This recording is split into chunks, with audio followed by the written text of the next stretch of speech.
Hello guys, এই যে মন্দিরটি দেখতে পাচ্ছ এটা হচ্ছে এশিয়ার সব থেকে বৃহত্তম মন্দির। ঠিক আছে, এটা হচ্ছে শিব মন্দির। ঠিক আছে, এখন বন্ধ হয়ে আছে, তো আমরা আসলাম, আমি আর জামাইবাবু মিলে, একটা ভাই আছে, তো এসে দেখি বন্ধ, ভাবলাম দর্শন করে যাব।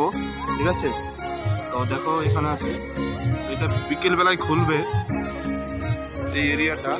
এখানে মেলা বসবে ফাল্গুন মাসে 7 তারিখে, নাকি ফাল্গুন মাসে 7 তারিখে মেলা বসবে। তো আমরা দর্শন করতে পারলাম না, তো আমাদের কাছে এখন সময় নেই। এটা হচ্ছে শিব নিবাস, নদিয়া ডিস্ট্রিক্ট।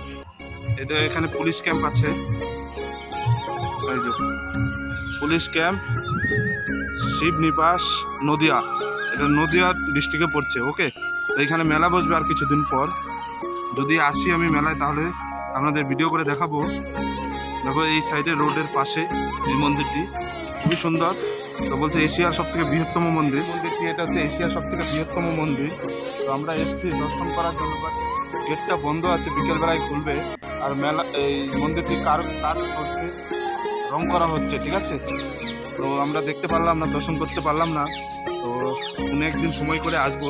তো এটা হচ্ছে শিব নিবাস, এই জায়গাটার নাম হচ্ছে শিব নিবাস। ঠিক আছে, নদিয়া ডিস্ট্রিক্টে এশিয়ার সব থেকে বৃহত্তম শিব মন্দির। যে শিবলিঙ্গটা এর ভিতরে আছে, অনেকটা বড়।